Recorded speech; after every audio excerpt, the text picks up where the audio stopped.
Our reservation for 7 people is accurate, and I kindly request a separate seat for a lady not included in the count.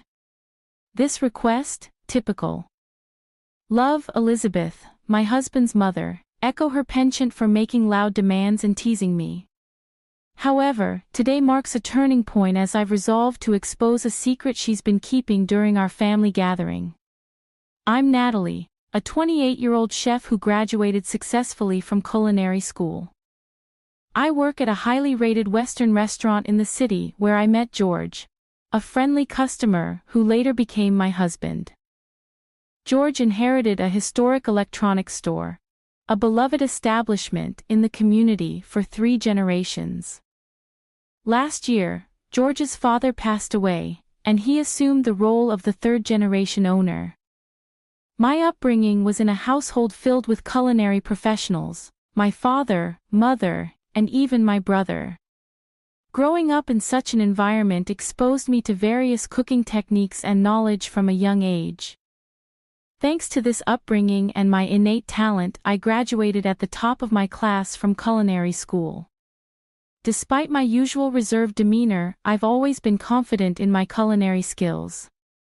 However, after marrying George, that confidence began to waver due to our close living arrangement with Elizabeth, which started shortly after our marriage. George's decision to live with his parents, a common practice in his family, came as a surprise. I had hoped to enjoy the early days of marriage just the 2 of us, but George's living arrangement was not disclosed earlier. Regretting it now wouldn't change anything. Living with Elizabeth turned out better than expected initially. She was kind, buying me treats from my favorite bakery and even took on most of the household chores. However, there was one concern: the seasoning in her meals. Each dish was excessively salty, and while I initially attributed it to her northern origins, it seemed different from the preferences of others from the same region. For instance, her stew with vibrant ingredients was overshadowed by an intense sauce, making it feel like directly putting concentrated sauce in my mouth. Doubts about whether this was the standard taste lingered, and my husband's comment about adjusting the taste to be lighter than usual only intensified my inner questioning. These days, consistently consuming Elizabeth's cooking seemed to have dulled my taste buds, creating a sense of dissatisfaction even when preparing dishes at work. Doubts about my own sense of taste crept in, but fortunately, the head chef conducted the final taste checks, ensuring no major issues. Nevertheless, the heavy seasoning in Elizabeth's daily meals became a serious concern for me. To cope with this, I devised a plan. One solution was to wake up earlier than Elizabeth and prepare my own breakfast. While this new routine prevented a decline in my work performance, it unintentionally led to a frosty attitude from Elizabeth. When I greeted her in the morning, she began to ignore my words and pass by. One evening, when I sought her opinion on a dish I had put a lot of effort into, she responded with criticism, questioning if I had seasoned it properly. Despite my explanation, she insisted it was bland, adding a significant amount of sauce to the dish. I couldn't help but feel that there might be some reason or background to her change in attitude. My husband has 2 older sisters, both of whom have established families. They welcomed me warmly from the beginning of our marriage, and offered support if I ever had trouble with their mother. However, Emily, one of the sisters, had a different experience. As I helped with food preparation for her daughter's birthday celebration, the dining table was filled with a variety of distinctively unique and appetizing dishes. During the party, Emily's daughter expressed dislike for the stew, commenting on the heavy seasoning. When Emily suggested learning cooking tips from me, Elizabeth angrily exclaimed and left the scene, leaving me puzzled about the underlying issues in her behavior. I had some regrets about offering to help with the cooking from the beginning. The party ended abruptly amid a somber mood. While I believe Emily might have meant her words lightly, it was clear that Elizabeth had put love and effort into her dishes as well. It felt unjust for our heartfelt efforts to be belittled with a mere comment. That night, I lacked the courage to express my apologies to Elizabeth. From the next day onward, life became increasingly tough. Elizabeth would recklessly season the meals I carefully prepared, and on the worst days, she would even throw them away midway through eating. Seeking support from my husband in these trying times, I turned to him for help. However, his response was less than supportive, suggesting that maybe I had antagonized her and needed to listen more. As days passed, the strain in our marital relationship deepened. My husband started coming home late, claiming it was due to work, and even began missing family events. We were only married for half a year, so the idea of divorce felt premature. However, another hurdle emerged when Elizabeth tripped on our stairs and severely injured her leg. Despite Emily's kind offer to help with her care, Elizabeth insisted that as the wife of the house, it was only natural for me to take care of her. This declaration changed my daily life dramatically, and attending to her needs became a relentless routine, even during work hours. Eventually, my colleagues' patience wore thin, leading me to resign from my job. When Elizabeth learned about my resignation, she seemed gleeful. From then on, my days were consumed with meeting Elizabeth's spontaneous demands at all hours, leaving my mind and body worn down. My husband's reduced presence at home added to my distress, and I began to doubt his reasons for working late. Pondering our next steps, I decided it was time to teach both Elizabeth and my husband a lesson. A few days later, during breakfast, I brought up the idea of divorce, shocking both of them. They questioned the sudden decision, expressing surprise and disbelief. My husband even suggested that my actions could tarnish our family's reputation. In response, I explained my dissatisfaction with the household environment and my determination for change. Confronted with my newfound resolve, they were taken aback. My husband apologized, expressing a willingness to be more attentive to our home life. He even suggested a break, understanding if I wanted to go to my parents for a change of pace. However, he requested that I still help Elizabeth due to her leg injury. Despite feeling disoriented, I sensed a hint of resentment in his words. I asked him to reflect on the situation, expressing my hope for positive changes if we continue to live together. I took a deep breath and calmly replied, "I'll think about it." At that moment, a smug smile appeared on their faces, revealing the evident blood ties between them. For the next few days, the atmosphere at home shifted. My husband began returning home earlier from work, but this improvement was short-lived. He soon started coming home late again, and Elizabeth's behavior reverted to its previous coldness. Despite her leg injury showing no signs of improvement, Elizabeth frequently went out without explanation. As I questioned her actions, I soon discovered a shocking truth. One day my cell phone rang incessantly, with both my husband and Elizabeth expressing anger about me leaving Elizabeth alone.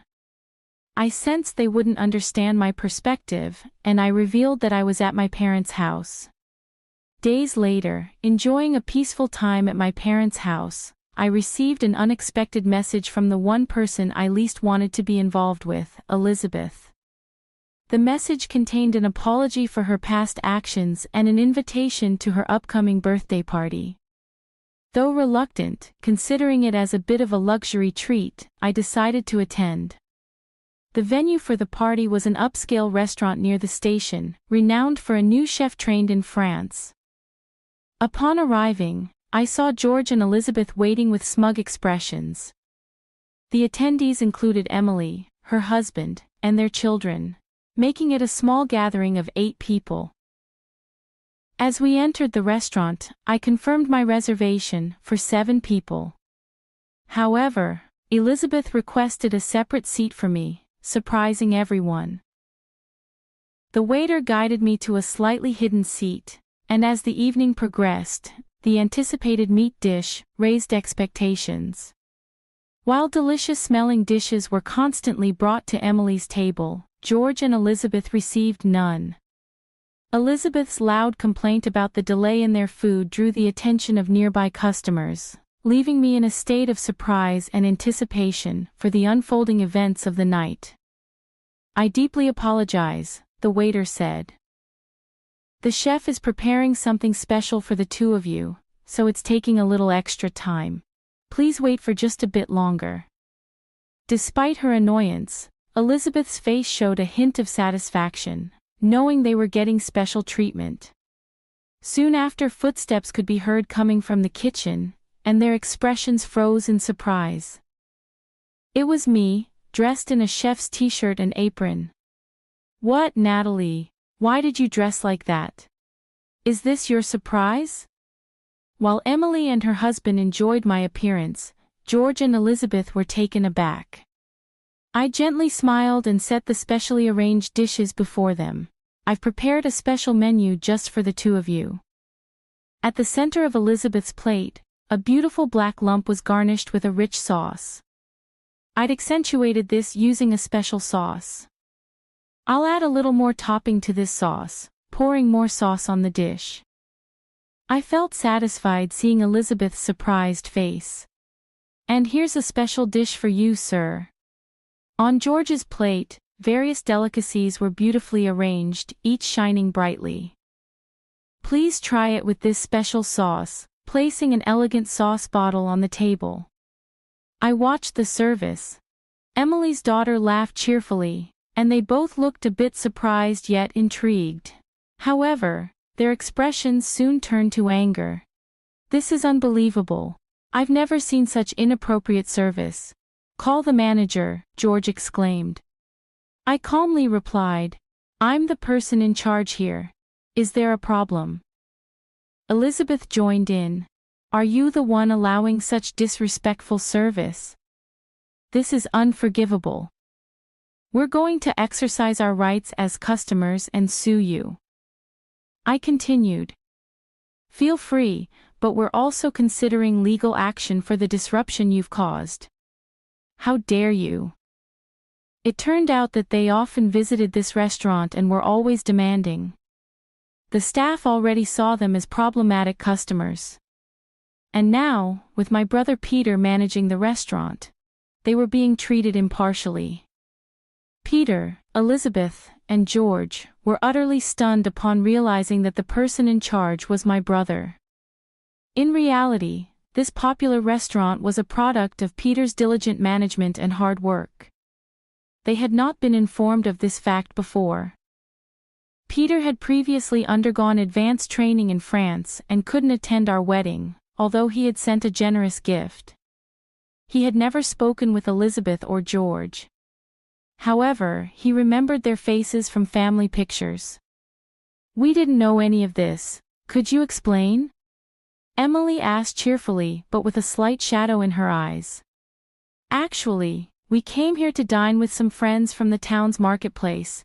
It's trendy these days to have dinner in such modern restaurants."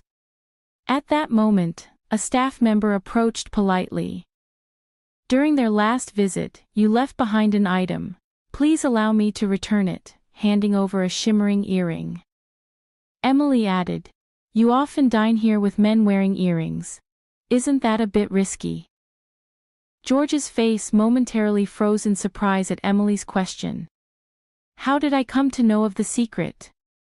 A few weeks ago, I harbored suspicions and decided to hire a detective to investigate. The result was a collection of photos depicting George enjoying dinners with another woman at this restaurant and even moments where they entered a hotel together. To be honest, I felt more relieved than betrayed. Marrying him was a mistake. I'm planning to file for divorce, just be prepared. This was the first time George had openly spoken about divorce, but for me, it was an anticipated moment. Don't forget to pay the alimony. Don't worry. I recently secured a big business deal, and financially, I'm pretty well off now. I'll gladly pay all of the alimony in full. Hearing that gave me peace of mind. Now, about you, Elizabeth. Until now she had been wide-eyed at the unfolding conversation. known by the staff as a regular at this upscale restaurant. "What do you want from me? Since my husband passed away, I don't think anyone has the right to complain about my behavior." However, I had also had a detective thoroughly investigate her secrets. It turned out she had been in a secret relationship for 5 years, even though her husband had passed away just a year ago. "What are you talking about?" Emily and her siblings, hearing this for the first time, stared at their mother in shocked anger. This revelation was unbearable for them, as they deeply cherished their father. All the while, I too was surprised by the investigation outcome. When I asked the detective why he knew so much about Elizabeth, it turned out that their father had once hired the same detective agency. "You deceived him for so long, even while he was still alive. And George, even while with Natalie, you were seeing another woman. How could you?" In Emily and her siblings' eyes, deep anger and disappointment shaped the tense atmosphere at our table, catching the attention of other diners, who started glancing our way. We promised to resolve this matter at home and called it a night for dinner. As I left, I high-fived the restaurant staff and Peter, expressing my gratitude. A few days later, under the stern gaze of Emily and her siblings, George and I proceeded with the formal divorce process. "Now I'm free. I won't regret anything no matter what happens," he stated confidently. "I never expected this outcome, even after I told you about my bad leg. I never imagined being treated this way." "Ah, watch your step," she recoiled in surprise. In truth, her leg had already healed. Yet she had been pretending to be in pain to maintain a superior attitude towards me. Her behavior once again left me in shock. From now on, both she and my husband will be strangers. Although our marriage ended within a short span of a year, I had no regrets whatsoever when I checked my bank account. I was shocked to see that the alimony from both my husband and his mistress had been deposited simultaneously.